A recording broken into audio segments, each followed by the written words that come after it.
Мінекей мына стол, міне осы столды жолдасым өзі өз қолымен жасаған.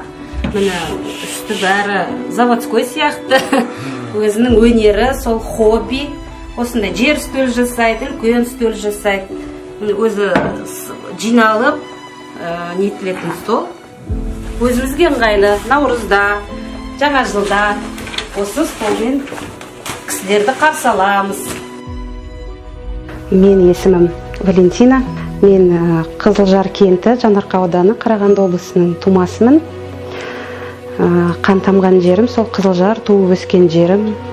98 жылы мектепке бардым, қазақ мектебіне.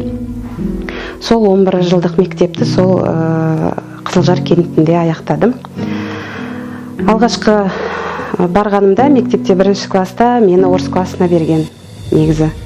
Содан жаңағы менің бүкіл жолдастарым бәрі қазақ мектебіне барғаннан кейін мен де қашып кеттім, сөзін шыны керек, үйдің іші білген жоқ. Алғашқыда 1-2 күннен кейін жаңа күнделігімді ашып қараса, шешем. Сосын шешем айтты, не істеймін енді, ұрсатындай, неменеге ұрсам саған, бәрібір қазақша сөйлейсің. Жарайды енді өзің біл, бірақ біз саған енді көмектесе алмаймыз. Үйдің іші шешем негізі орыс, әкем ұлты ноғай. Бұл солтүстік Кавказдан солдат болып службаға келген Қызылжар кентінде. Содан мамам екеуі тұрмыс құрып, сол қалған Қызылжарда. Сөйтіп мен қазақ мектебін бітірдім. Мектеп бітіргеннен кейін оқуға түстім. Ойда жоқта бүгін біздің үйге кісілер келіп қалды. Бұл алыстан келген қонақтарымыз емес енді. Бұл менің әке шешем. Қызылжар кентінен келіп тұр. Ауылға жылына неше рет барып тұрасыз? Айына неше рет барып тұрасыз деп сұрасаңызшы. Айына барады екенсіздер ғой? Иә, біз аптасына 1 рет міндетті түрде барамыз. Біз келмесек, осылай мына әке шешем келіп тұрады. Немерелер сағынып, күнде звондайды. Әже, ата, қашан келесіздер деп. Мен атым Дамир. Мен ауылға барамын. Әжеде мен 1-ші нулевой класс қазақша оқыдым, ауылда оқыдым. Қызылжарда, иә? Біз достармен кешке футбол ойнаймыз, асық ойнаймыз. Болды. Ауылға әлі барып тұрған кезде ойнайсың достарым, ұмытқан жоқсыңдар? Жоқ. Мен дос көп. Балыққа барамыз. Қандай балық ұстадың, үлкенді көрсетші? Үлкен сондай. Шордан ба немене? Иә, шордан. Қандай өзі? Сарысу. Сарысу өзені? Иә. Ой, керемет. Жүзу білесің ба? Жүзу, иә, білем.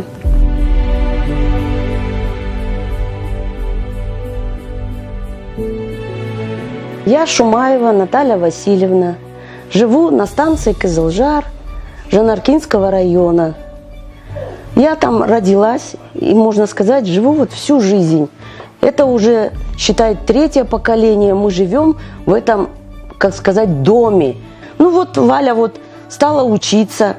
Выучилась она, 11 закончила. По-казахски закончила. Поступила в Центральный Евразийский университет в Жезказгане. Она его закончила тоже по-казахски.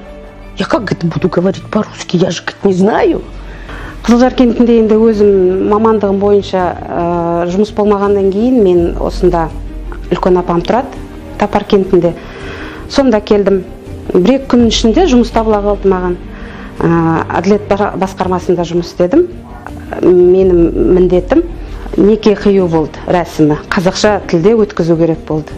Онда да біраз қызықтар болды. Жағы кісілер келіп өтініш жазған кезде өздері келіп айтады. Бізде салтанатты түрде өткізілу керек, қазақ тілінде деп. Жақсы деп жаңағы нелерін, өтініштерін қабылдап аламыз. Содан жаңағы той болған күні мен шығам. Осылай мені қазір содан жаңа үлкен кісілер бәрі шулайды. Бұл қазір сүлдірлеп дұрыс болмайды.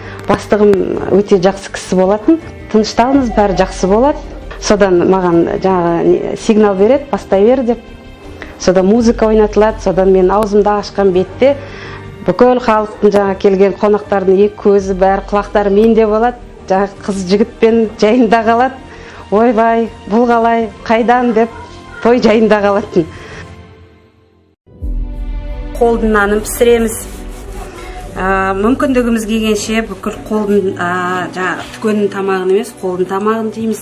Қолдың майын, қаймақ, қолдың нанын пісіріп жейміз. Балалар да соған үйренген. Қолдан ет жиі келіп тұра ма? Жиі келіп тұрады. Тамақ жасағанды өте қатты ұнатамын өзім. Қандай тамақтарды жақсы әзірлеп тамаша шығады деп ойлайсыз өзіңіздің бір? Әрине асылған ет. Вот курпе сама сшила. У меня подруга есть, и мы занимаемся вот с ней.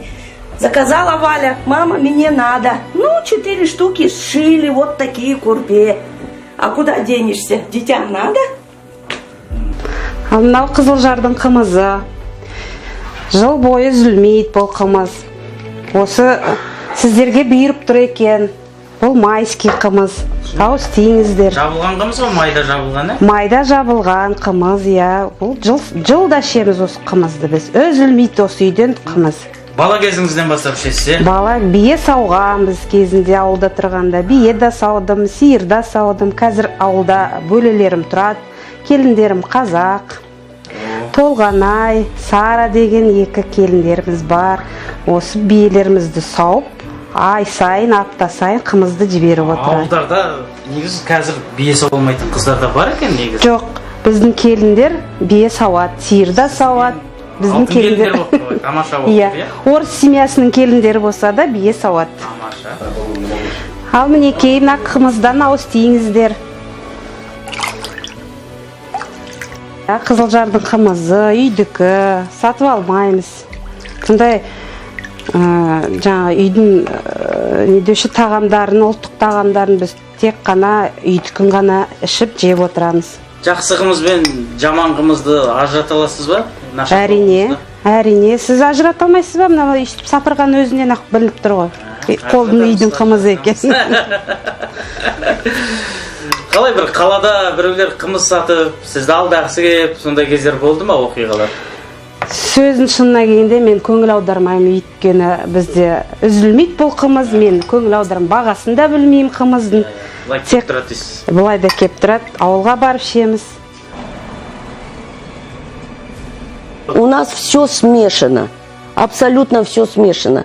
Вот у меня младшая сестренка есть, у нее 2 сына, 2 снохи-казашки, уже по 3 детей у всех. Мы вот общаемся, мы не знаем, русские, казахи, мы ходим и на похороны, и на свадьбы, везде мы ходим, везде нас приглашают, мы живем очень дружно. Уже 7 лет вместе, да? Да, 7 лет вместе. Она общается со всеми, получается, и с русскими, и с казахами. У нее нету разделения такого. Самое главное, чтобы человек хороший был. Все остальное здесь как бы национальность не имеет роли, значения. Абай қаласында халық көп қой негізі. Орыс халқы да бар, қазақ халқы да бар. Өзіме енді өзім қиналмаймын жұмыстан. Маған аудармашы керек жоқ. Бүкіл түскен хаттарды, бүкіл түскен өтініштерді өзім жауап беріп, өзім қарастырып, маған аудармашы керек емес. Сағынамын мен киелі даламды, туған жерім өскен қаламды. Самал желі маңдайымнан сипайды, еске салып аяуланамды. Шынымды айтсам, ойлаған ойларым бәрі қазақ тілінде. Орыс кісілермен сөйлескен күнде де мен әуелі қазақша ойланып барып, орысша жауап берем. Білмеймін, енді өзіме солай ыңғайлы. Туған өзім тілім сияқты қазақ тілім. Жүрегімді ал, жүрегімді берейін, айналайын туған жер.